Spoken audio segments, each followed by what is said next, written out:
Hey everyone, and welcome to the Private Podcast, where we plug in and explore the intersection of privacy, human rights, technology, and democracy. I'm your host, Derek E. Silva.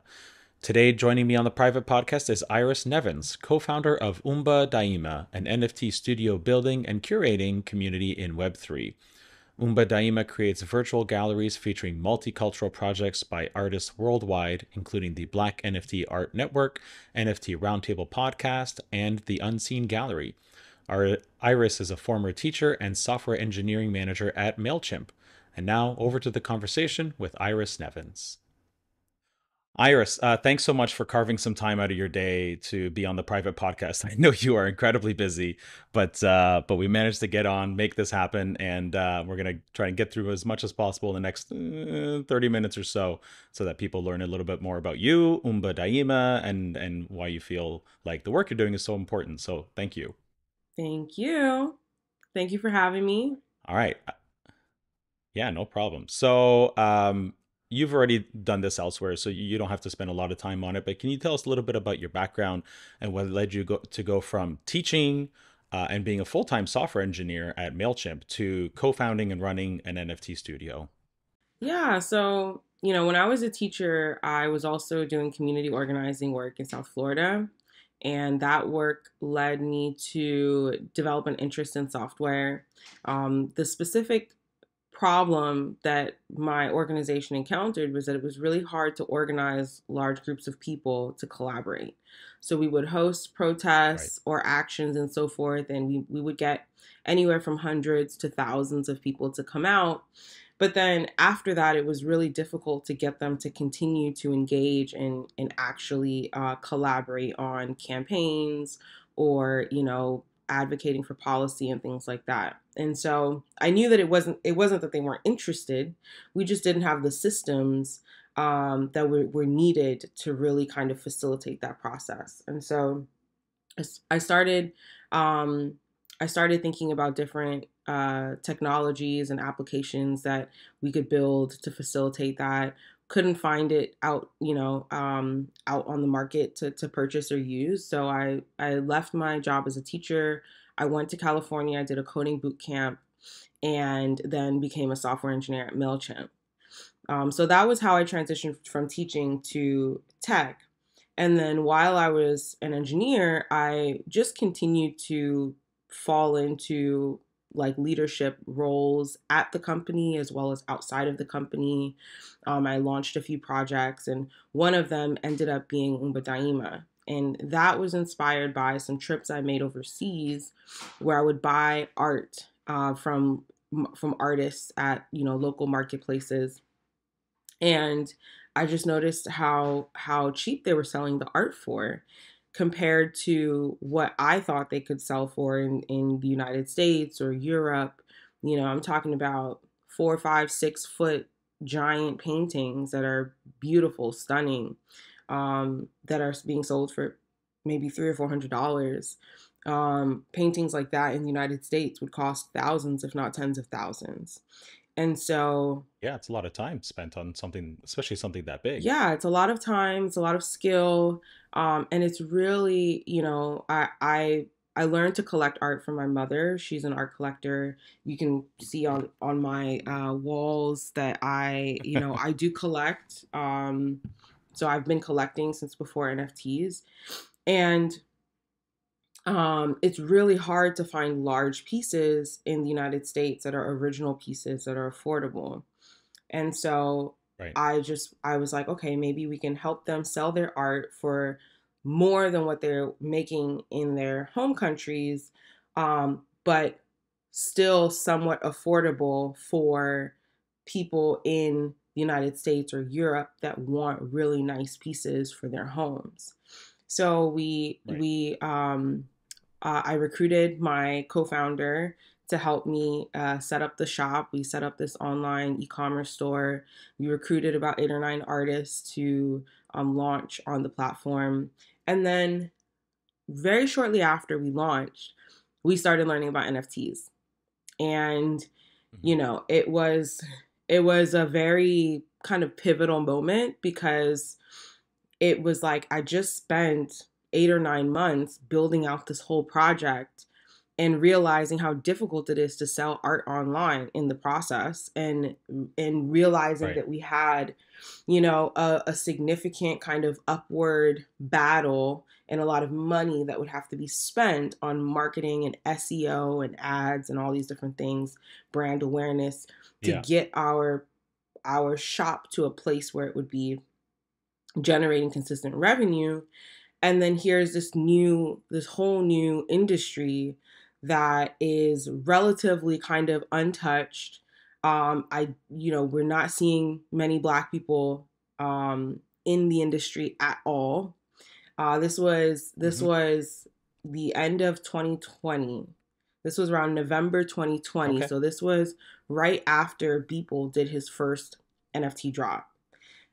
He released, I Yeah. think, like 20 pieces all at once, and he did like 2 million in a day or something like that. And so it Yeah. was very, very, very early.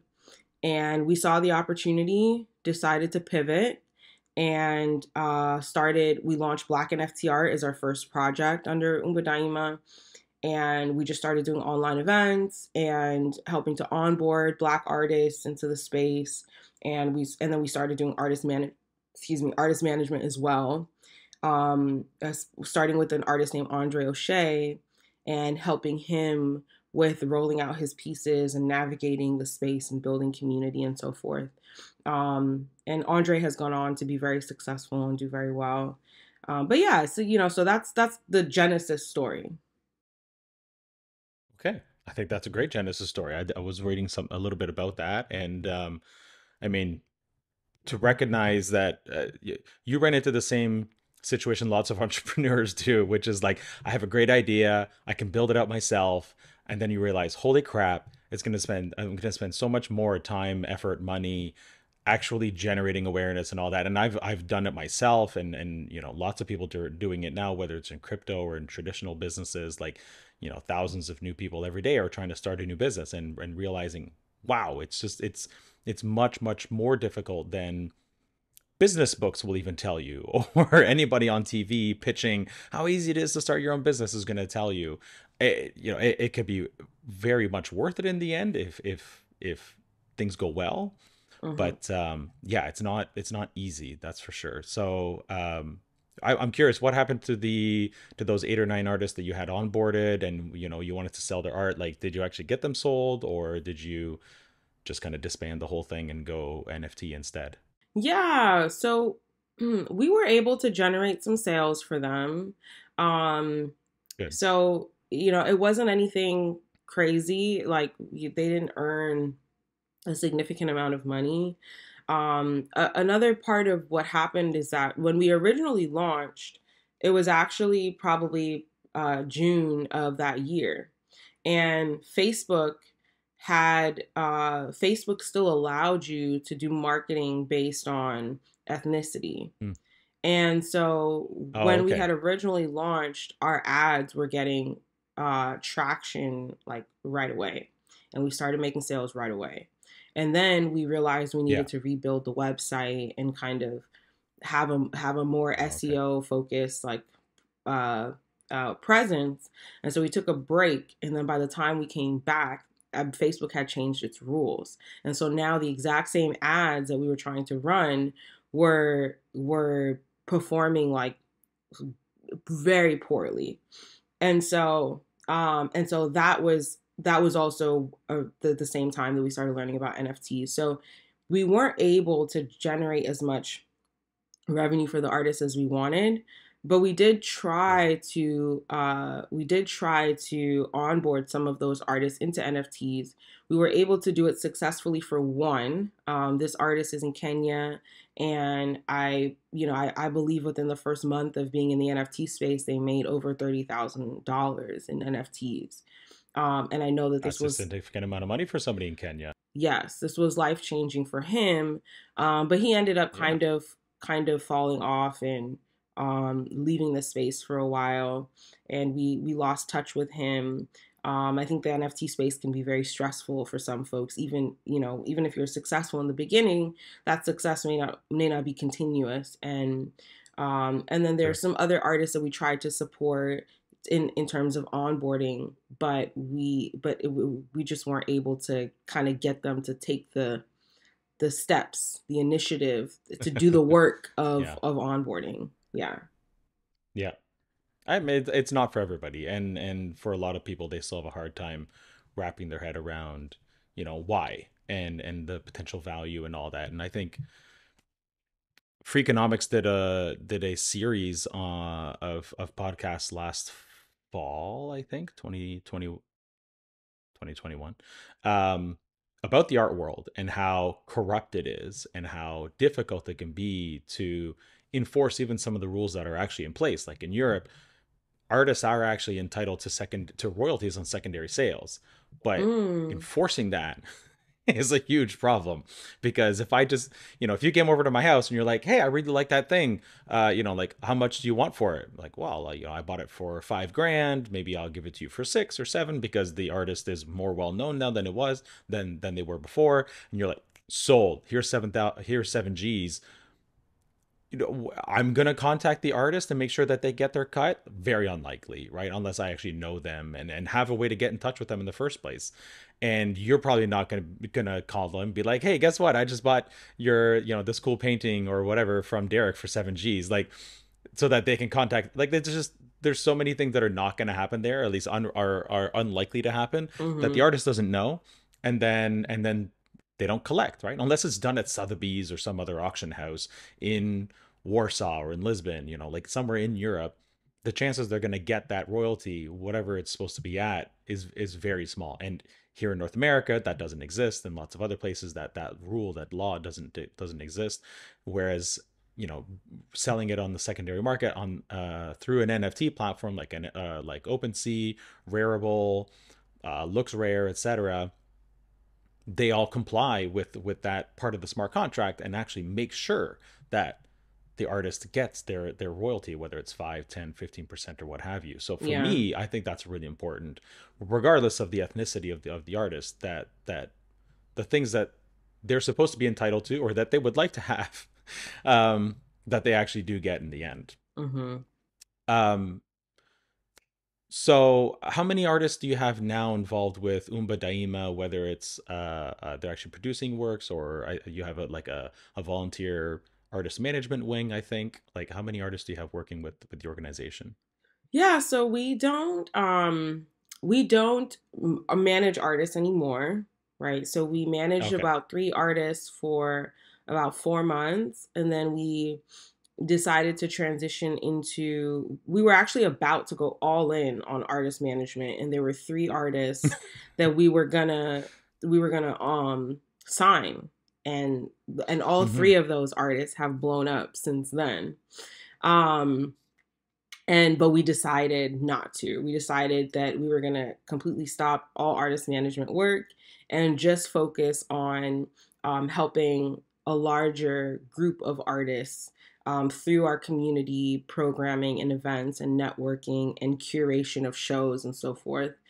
And so that's the direction that we've gone to. So, within Okay. the Umba Daima Black NFT Art network, we there's probably a few thousand artists that are interacting with our brand on a regular basis, and then there's probably a good maybe 20 to 30 that we work with regularly, whether it's like featuring them in Okay. shows or working with them on projects and so forth. Okay. That's cool. Do you regret that decision at all? Only because those 3 artists, have done really well since then. Like, I imagine that was, some sort of typical, 5, 10, 15% management fee you would have got out of at least the Yeah. initial sale or something like that. Like, or are you like, no regrets, happy the direction we've gone in, and that's where we're going? No regrets at all. Those artists would have been successful regardless. I think that if I were managing them, they would probably be even more successful. Like that's the role of a manager. So I think myself and my team would have been able to take them a lot further than where they are now. Um, but I'm glad that they've been able to be successful. I think that is, I think it's proof that in the NFT space in particular, there's a lot that you can do on your own. Sure. Yeah. And I think people should lean into that as much as they can. But yeah, we artist management requires pouring a lot into a single person or a single individual, and it also requires dealing with um, emotional issues, mental health, you know, personal like wellness and so forth. You have to be a coach, a teacher, an assistant, a Hmm. therapist. Like it was just not really. It kind of got to a point of realizing this is not really what we want to spend, 99% of our time doing. Yeah. No, that's fair. That's fair. Um, so after about actually, no, not that. Um, you raised elsewhere, and I'm pretty sure this is true because I've seen it mostly anecdotally, but I think it's pretty obvious that there's not a ton of diversity in the NFT space in general. Probably in the larger, really well-known artist space, regardless of medium. Um, Besides probably some of the obvious things that just about anybody can think of, why do you think it's important to diversify the NFT ecosystem in general? And can you Hmm. talk a little bit about some of the issues that the artists you're working with, or that you've seen people encounter with trying to get onto some of these, and you don't have to name names, but some on some of the more curated platforms? Yeah, so I think diversity is really important because this is when new industries are being created, there's usually a lot of wealth that's created in the process. And so these are really important moments in history to that provide opportunities to level the playing field. And so if we don't make sure that people of diverse backgrounds are included in this process, then what happens is that the people that have the majority of the power and the wealth are able to actually concentrate that even more. And so Right. I think that's what people need to be considering, right? There's also aren't a lot of women in the NFT space as well. We know that the majority of wealth around the world is held by men. And so, I think there needs to be a very intentional effort to make sure that women, people of color, people outside of the United States and Europe, right, are being educated about the opportunities here, and being given kind of uh, access and exposure to this industry. I think that inequality around the world is at the root of a lot of issues. Yeah. Even if you look at like I've read about studies done on monkeys, for example, where if monkeys are being fed different amounts of food, like they start fighting with each other, right? Like Of course. it's kind of a natural human thing. So I think we need to do a lot better at at kind of reducing the massive inequality that exists around the world. And I think these moments in history are big opportunities to do that. When it comes to uh, when it comes to the NFT space in particular, I think that we're seeing a good amount of Black artists coming into the space. What we're not seeing is enough Black collectors and Mm. investors. I think that, Black collectors and investors, one, they tend to have less money to invest, so they're more risk Right. averse. And so, that's one thing that I think is holding some folks back. And then you got a lot of other folks who just have no idea what's going on, and they have no idea what the value is, or what the opportunity is. So, I think those two things will also be helpful because at the end of the day, everybody has taste, everyone has bias, and the average non-black person um, is not going to find black art as appealing as the average black person. It just is what it is. Even Yeah. and so I think in order to mitigate some of those biases that exist, you got to have people that can resonate with those artists, in the space, collecting, participating, spending money. Is that something you just like? Yes, obviously there's cultural differences. I'm sure there are all sorts of cultural differences amongst like even Eastern European art that lost on me, right? Or just don't appeal to me as much because I'm not from that part of the world. My family's not from that part of the world. Yeah. So, like, is that something that like Umba Daima, you've got a few NFTs listed from a collection. You're the creative director on them. You've got people like collaborating together. Is that something that you consciously bring to it? Of like, yeah, this is super cool, but like as a creative director, somebody providing feedback, like we can make it, we can give this a broader appeal if we do this to it. Like, is that something you're consciously doing, or are you just trying to make something that looks super cool that you think somebody will want to collect in the end, regardless of cultural nuances or anything like that? Yeah, that's an interesting question. When Thank you're you. collaborating when you're collaborating with artists and, operating from a creative director stance, I think it's important to find that balance between giving the artists a level of creative freedom, but also having a vision. And myself and my co-founder, who's our creative director, sorry, our chief creative officer, we both feel strongly that there's a lot of, even though a lot of Black artists and Black art is undervalued, I think significantly undervalued, if even if we're just looking at pure raw talent and creativity. Sure. Um, Yeah. lots of undervalued art out there, compared to some of the pieces that we see selling for, you know, 5 6 figures, and I'm just like, this is not really that great art, right? So, you know, from that Yeah. standpoint, yes, there is that kind of inequality. But I also do think that Black artists can sometimes have a tendency to create art that looks very similar. Mm. There's a tendency to focus, especially amongst African artists as well. There's a tendency to focus on the Black body and Black figures. A lot of Mm. Black artists have Black people in the art, or people in general. And so, I think that one of the things that we've been trying to do is really kind of push some of the artists that we work with to expand kind of their range and the subjects that they cover or that they explore Okay. in their artwork. So yeah, it's a mixture of both. Not because we think that will bring in more buyers, which it will, but because we also think that that's a part of just expanding as an artist and having more range as an artist. Okay. Fair enough.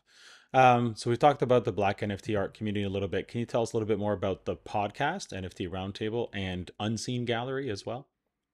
Sure. So we have a podcast called NFT Roundtable, and I'm the host, and we interview various folks that are either artists or leaders or founders in the NFT space. We started it last year, March, and I think we filmed all the way through September, and then we took a break in order to rebrand and relaunch. So we just relaunched the new branded website and everything, and we're just now getting back to doing interviews. But that podcast has been a really great learning experience for me because I get to learn about new technology, and things that are happening that I otherwise wouldn't have known about. And then the Yeah. other the other brand that we have is called the Unseen Gallery. It's a virtual gallery built by an artist named Dark Mist, and it has 8 rooms. It has 5 exhibit rooms, a lounge, well, 2 main lounges.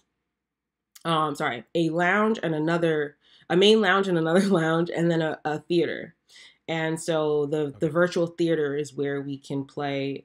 We can feature like films, whether they're short films or full feature films. We can feature those in the theater. And so we ran a big show out of that gallery last year, and now we're getting ready to launch a number of additional smaller shows that will run out of the gallery all at the same time.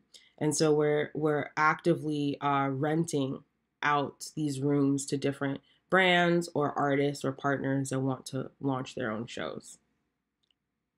Sorry, is this a virtual or physical space? It's a virtual space. Oh, okay, cool. I was gonna Yeah. say where I want to come, but I could check out the virtual space as well. That's cool. Mm-hmm. Um, what about on the maybe it costs, but you made the point earlier about black collectors typically starting off with less money and therefore being more risk averse. So right now, Umba Daima actually has an account on Foundation where you're launching Mm-hmm. some NFTs. As far as I know, Foundation is still Ethereum only, or at least Ethereum primarily. Is there any thought to diversifying beyond that? Using less expensive blockchains in order to help people spend less money on the transactions themselves and more on the art, like whether it's Solana or Reef or Gnosis or Polygon. Like, what about like, is that coming into play at all, or is that something you're talking about at the company? Yeah.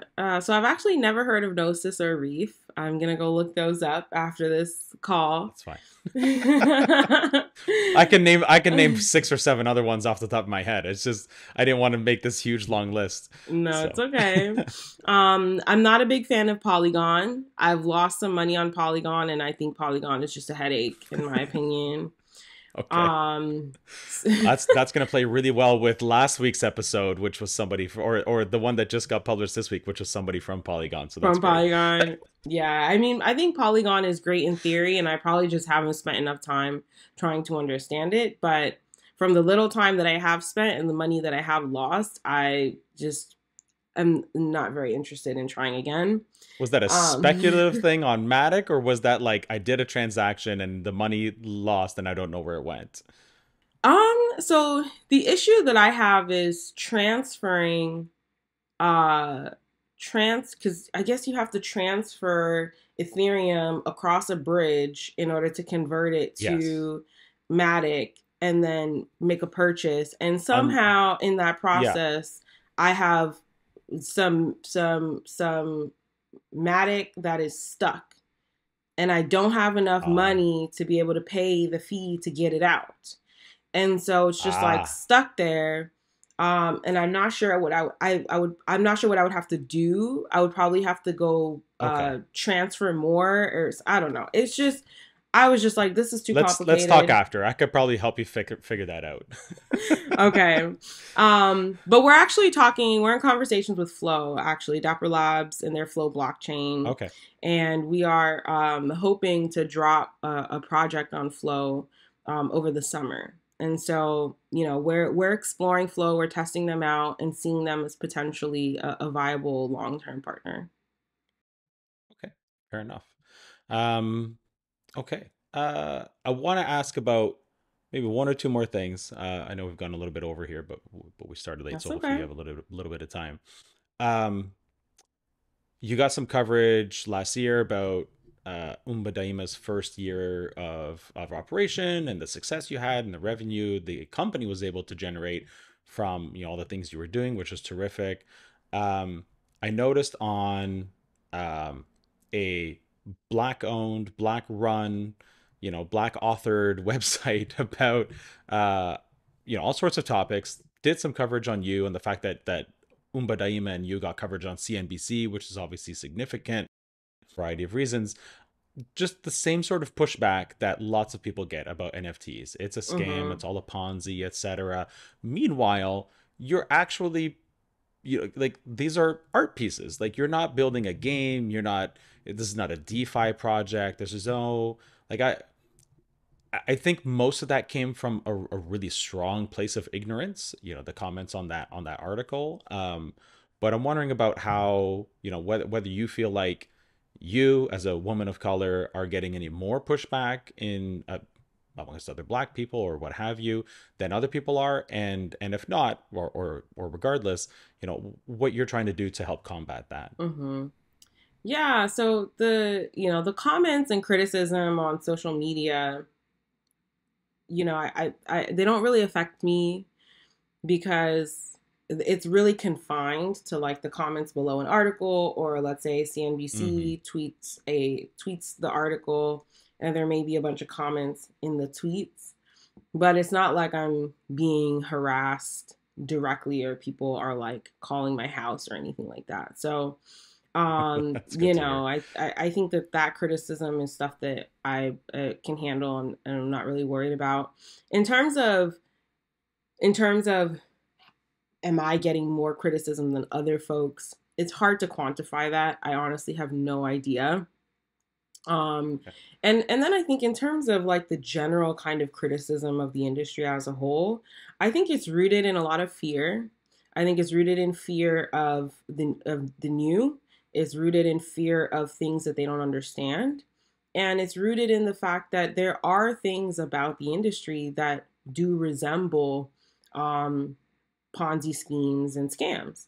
And I think that Sure. that's just the honest truth. And so I think that all of that combined together, it makes sense why people are so critical. And then, combine that with the internet trolls who get, really, really riled up about things and they're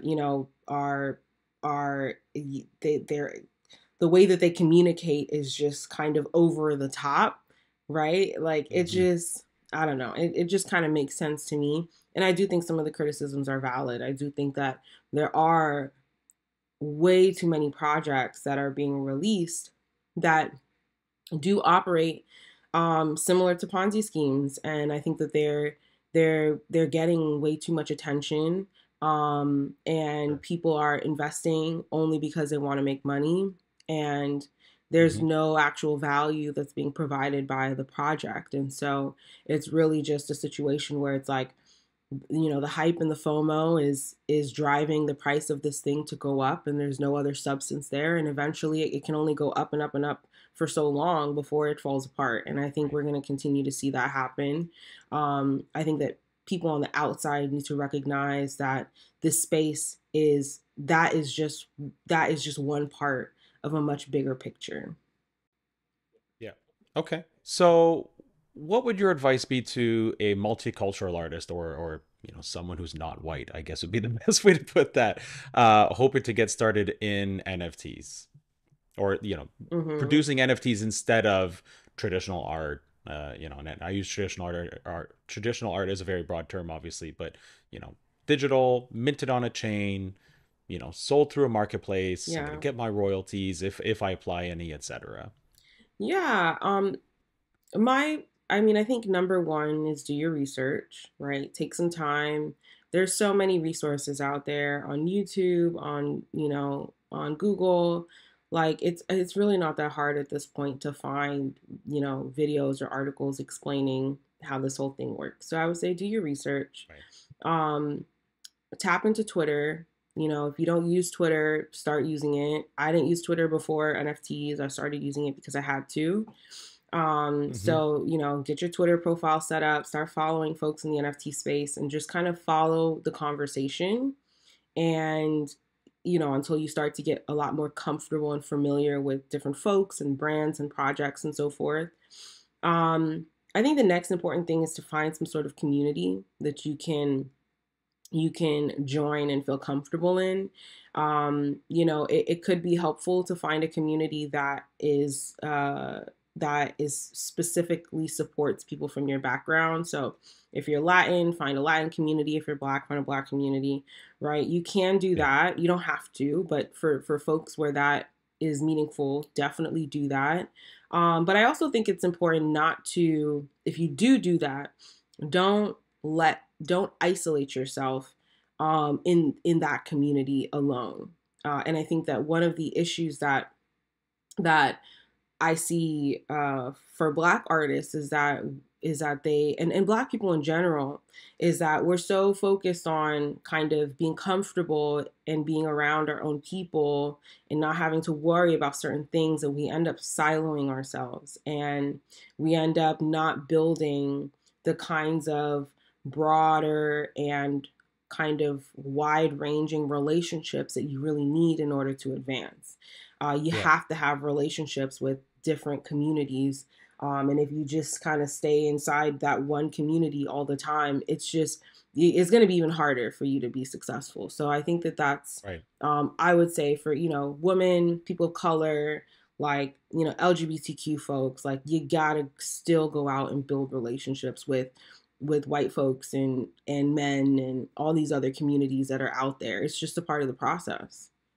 Yeah. I actually see this really often with immigrant communities. My parents are immigrants. They ended up in a town with thousands of other Portuguese people already because it was a comfortable thing to do. And the neighborhood I live in now has a lot of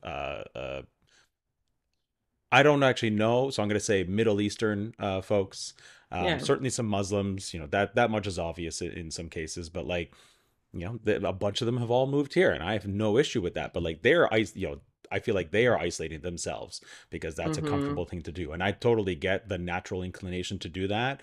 But I think the most successful immigrant communities in general are the ones who can actually branch out, or immigrants amongst, or people amongst immigrants communities are the ones who do branch out and make friends elsewhere, or get a Yeah. job in a non-traditional industry that there lots of Portuguese and Italian people in construction still here in Canada, and the ones who do well, I guess they're doing okay now because there's all sorts of demand, but historically you had to get out of that to in order to achieve that Canadian dream or the American dream in the US. You had to branch out and not just not end up in housekeeping or construction or a lot of other Mm-hmm. blue collar jobs that were easy to get at the time, or and probably still fairly easy to get now. But yeah, you very much I end up isolating yourself.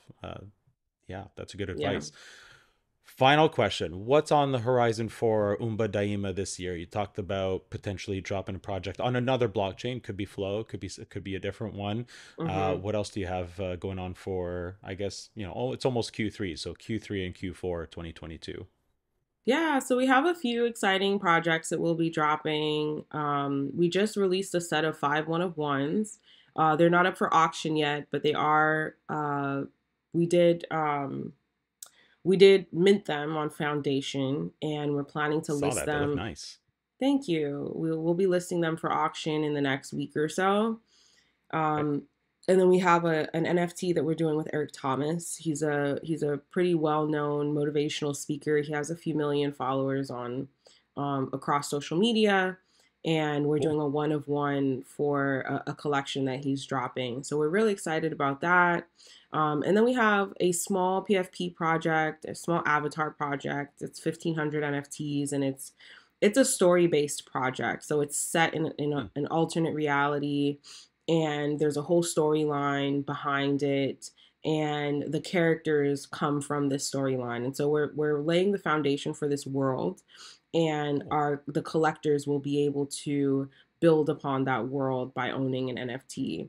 So we're really excited Okay. to experiment with that, and then we also have a larger PFP project that will be dropping that's focused on building community around people in technology, people that work in technology. And that's the one that we might be releasing on Flow. So we're really excited to release these NFT projects for a brand that has been in the space for so long, well, a little over a year. We haven't been dropping NFTs the way that a lot of other brands have. And so we've really been trying to take our time and plan Hmm. properly, make sure we have the proper budget and resources to do it properly, Yeah. and not be like the 90% of projects that just fail, outright. Don't And complete the mint. Have a vote to burn half or 90% of them right, because right. yeah. You drop it and you sell, 5%, and then it just kind of falls apart. That's like a common Hmm. trend. Maybe even you sell 50%, but it just is never able to pick up steam, and we've seen that happen to a lot of people. So Yeah. we've really been focused on taking our time, studying what other people are doing, and having a clear plan, and having the proper network and relationships as well. Your relationships are everything, and we needed time to build those as well. And then we are offering services to brands and companies in the community for community engagement. We've Hmm. been able to build a pretty strong core community strictly through programming by creating positive experiences that have been impactful for people. And they continue to come around and they continue to engage us because we provide that service. And so now we're looking at some of these projects that have launched, they've built a community, but now they need to engage that community on a higher level. And we want to be able to work with and partner with some of these projects to be able to provide dynamic programming and programming that is going to be inclusive. A lot of these communities, the programs that they do or the experiences that they create are really cater to like a certain type of person. It caters to Yeah. people that can travel to these conferences. It caters to people that Right. like to go out and party, right? But there are folks that don't like that type of thing. There are folks that have kids. There are folks that have limited means to travel. There are folks that Yeah. don't live in the United States. So it's like, how do you create programs and experiences that all the different types of people in your community can actually benefit from? And so that's something that we're in conversation with different groups about helping them kick off that kind of programming, and hoping that we can scale those services over the course of the year. Cool. I think I've got some people I need to put you in touch with on that That would on be that side of things. great. That would be Yeah, great. I've been asked to consult on a few, like sorry to give context here. I appreciate the fact that you're saying that you're taking your time, you're doing research, you want to make sure that you do things well, because I've been asked to consult on a few and PFP projects or similar, and I'm like, either don't like don't do this, just yeah, that whole Yeah. market is just completely done, or widely overblown, or you don't have a strong enough roadmap here, is often what I'm saying. And I'm like, okay, I buy this thing and then what? Mhm. And like there's no and then what? Or they need to go back and be like, oh yeah, we don't really know what else. And I'm like, well, then go figure that out, because like this is not new like anymore. It's not novel. This is the same thing we've seen already 50 other times, 100 other times. So you got to figure out what's different or unique about your thing. And that's been my biggest advice to anybody who's coming to me. Like, I am consulting for a PFP project. I'm like, okay, where's the roadmap? There's nothing to market here unless there's a roadmap, and we got to be able to give people that fairly early. It doesn't have to be super detailed, but at least show them, like, over the next year or two, these are the things we want to do if you own one of these PFPs, profile Mhm. pictures. And he's like, and they're like, yeah, okay, great, makes sense. I'm like, okay, good. Come back to me when you have the roadmap. And they put one together. I'm like, okay, now we have something to actually tell people about. This is good. Mhm. So yeah, it's just that late 2018, or not 2019. Uh, the 2021 craze is more or less over, and people came way late into it last fall, and I bought a few and spent way too much money on them, and realized later, like, there's nothing here anymore. And so Yeah. yeah, that was a waste of money, and that was a waste of time for me, and it was a waste of time for the people to do it in the first place without more Right. forethought. So yeah, so I think people are getting better at that now. Like, we've had maybe 5 6 months here of like failed mint after failed mint after failed mint, and people have finally figured out, like, yeah, we just can't just keep doing the same thing. That gravy train, which all sorts of people could accuse, probably rightfully so, that was a bunch of BS. Like, people spend all this money on profile pictures that they're not using anymore. Yep, you're right, we did. So we've gotten smarter about it, and other people making that stuff need to get smarter about it too, about like why, and what Mhm. value is going to be delivered after the fact. So cool. Mhm.